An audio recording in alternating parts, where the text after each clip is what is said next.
Good morning and thank you for being with us here on UBC TV.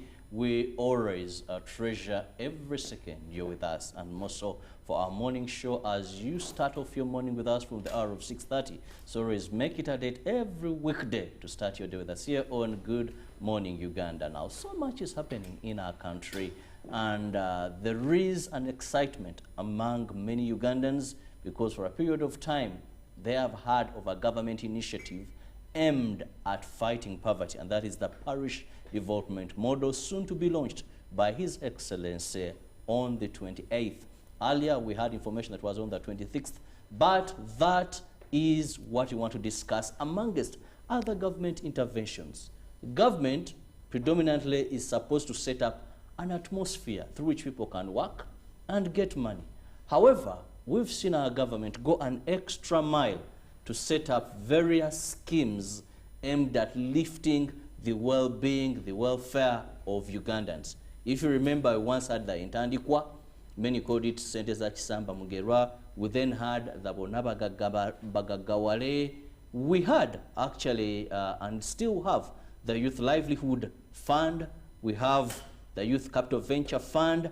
And even we had the wealth creation, where government went ahead as giving people not only inputs, agricultural inputs, we had the NADS. So this government, since inception in 1986, the years that followed, those in Uwero will tell you a number of schemes that were there for rehabilitation, for financial empowerment, all aimed at ensuring that the burden of fighting poverty is not only at government creating the conducive environment, but even where possible, giving monies. Who will forget when we had circles, when His Excellency launched circles in this country, where people were told, save amongst yourselves, get this money, come up with a revolving fund to boost, that is, your earnings. However, when there was an element that also government will inject some monies into these particular savings and credit societies to empower the people, here we had a bit of challenges, as sometimes we went off focus. I'm with Felix Nkunda, with whom we want to discuss these interventions. Have they yielded? And even as we await for the launch of the parish development model, will this do the magic that has long been sought over by government? Felix, let's first start by looking at, one would say government is just supposed to create an atmosphere. These issues of going an extra mile, giving seeds, giving money in terms of these credit and savings cooperatives is not maybe something that many governments do, like we saw our government doing. Well, in true reference to your preamble, one of the roles, and I'll pick on just two, the many roles of government, but the two primary or under the basic roles of government is that financial empowerment of citizens lies in the custody of government per se. Second is the atmospheric existence of financial empowerment. It is not enough to create the environment, as you're saying, Mr. Chirabo, but it must also be coupled with the incentives that come with that. It is not wrong for government to invest in ventures that assist citizens get basically life welfare or financial economic welfare for that matter. And if you look at government as an institution, it thrives on the fact that its citizens are well off. You understand? And economically well off citizenry will finance the budgetary interests of a government. It only works in the interest of government for its citizens to be economically well. So NSN government or NSN leader would know the purpose of creating an economic welfare that is basically maybe leveraged for the citizens.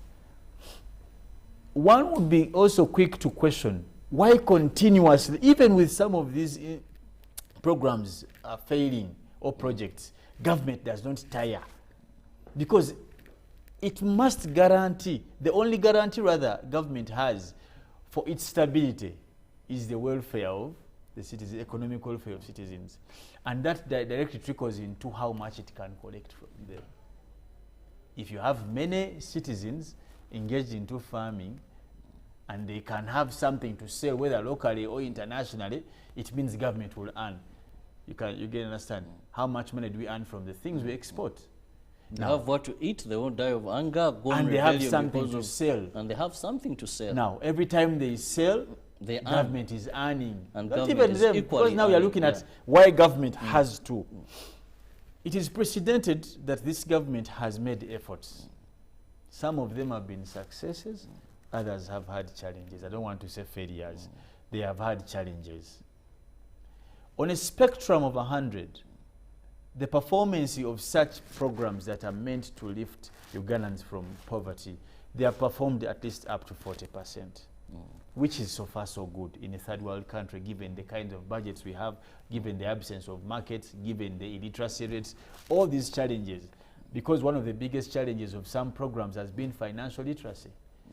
That, okay, when people you give them a ndokwa, how are they able to use it to produce more and more and more?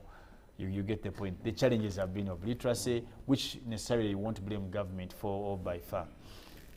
But when you talk about what are government interventions in eradicating poverty in a country, you must be in position to answer some very hard questions. And what are some of the questions? One, what are the kind, like what's the kind of citizenry, what's the kind of population, what is the type of population, let me put it that way, that the country has? To be specific, what type of population does Uganda have? You answer that in terms of sex, in terms of geographical location, in terms of age, and in terms of literacy, formal vis-a-vis, informal.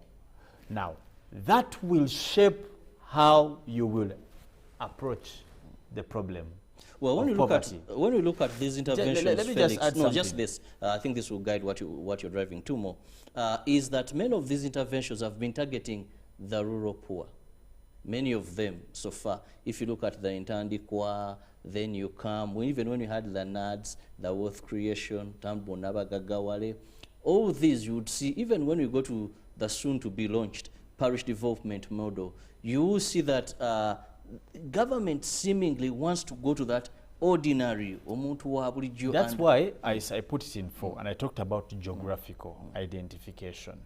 And that directly, your submission directly dissolved under geographical identification. Now, why did I insist on this 4? That all of them work together for the good of what you want. Why do you think it's important to focus on rural economic emancipation? Is it important? Very. The question will be why? Most of the population is predominantly rural areas. Now, it brings you to the second one. Informal population. Informal. Absolutely. And that will be the majority now, of the it population. It will then bring you to the other one. The levels of exposure. And what can the informal, how do you support the informal, rural sector in terms of economic empowerment? What can they do with what they have? For example, some of the challenges that have faced most of these programs are, for example, one, that you are taking a would-be project, you're using what we would call a universal approach to a specific problem. You get the point? The way you deal with a rural, informal individual is not how you deal with an urban, informal individual. Let me put it that way. You get the point? The blanket approach to government projects has been one of the challenges. That's why I said we must answer these. When you, for example, you're looking at giving money, the big question is, does everyone who is poor need money? Have we answered that? If someone is poor and you want to assist them leave the poverty they are in, Do they need money to leave the poverty? Again, geographical and informal. That a rural, primitive individual, what do they need vis-a-vis an urban primitive? You can't say we are all going to give them money. Answer the needs respectively. A person, with due respect, let's say in Chiriandongo, or Nakapilipiliti, or Kobong, or somewhere, will be rural in terms of setup, geographical, will be primitive because they didn't appreciate maybe a certain level of education to have a particular type of exposure which may directly influence how they appreciate economic policies. Now, you don't give them 10 million. Looking at some of these initiatives, they have tried to be a bit sectoral in a way of approach. For example, you would find that they have a phase of fighting poverty in terms of money. They have an element of sensitization. Some don't give money, just give inputs. So, but we still see that there is either sometimes even a low pace of absorption. Now, there is something, you see, the problem is that, Robert, for you diverted me from my 4 aspects, and that's why I was insisting. When you look at this, back to these 4 aspects, you realize that one of them, of geographical, falls in the aspect of influence. Uganda, you may not be successful if you seek to detach a country like Uganda from custom and traditions. You understand? By far the state or the countrymen and citizens are defined along those lines. Now, true to that. If you want to evaluate success of such projects, you must also appreciate who are your best partners. I don't know if it's coming out. Government, if it has a good intention to assist people, who are the best partners of government in this bid? When you go to Bugisu or Busoga Greater Region, who is your best partner? Is it your local government? Is it NGOs? Is it the kingdom? Who are the most relevant partners for government in the bid to bring these services and these incentives closer to people? When you come to Uganda, who are your best partners? Over a time, government has invested money in such ventures, but they have not yielded much because of the mode of delivery. Well said, Felix. And I agree with you to a greater extent. But for me, this is my perception, that these are people, maybe, for example, now we are going to the parish development model. And to me, where sometimes I think government maybe makes a mistake, is sometimes they put the cart before the horse. That monetary empowerment sometimes comes before training, sometimes comes before consultation and proper understanding. Because they actually consult. Because government invests a lot in consulting. But then, let's take an example about circles, because this is something I followed. You could challenge the report. I followed of the researchers, I followed so keen. This is what happened. His Excellency had the right vision, I want to believe. What's that? Circles, these credit savings. Remember when we had that gospel, everyone was preaching circles. Any member of parliament, any minister would say, people form circles, government ever sent. And this was the mismatch. Because the visionary bearer, and I want to believe His Excellency, the few times I heard him talk about this, he was like, let's encourage people, the Felix, and colleagues, come together, you get it? Bring money in a pool, save amongst you, so that you have quite a bit of this, borrow, return, come up with a revolving fund. And if we see that these people are performing very well, maybe government can inject some bit of money into this. Inject money when they are performing well. Yep. To give them a broader base, a basket to collect from. Now, this is what happened, Felix. People were taking a gospel of, you form circles, government to give you money. So the issue of financial Because it gave some. management, There are some that were given. and understanding that with or without this money, this is the ideal situation. It is bring the little we have together, come up with bulk, borrow to do meaningful things, then return, so that we have a revolving fund. It was politicized into government again about you saw how fake circles, how people were beating systems because they knew government is going to inject 200 million, 500 million into our circle. At the end of the day, that was squandered. You see, Robert, and I don't want us to jump far from the factual appreciation of this topic. When government needs to assist its citizens to shift their economic strength, it must focus on their abilities, not government's abilities. And I can repeat that.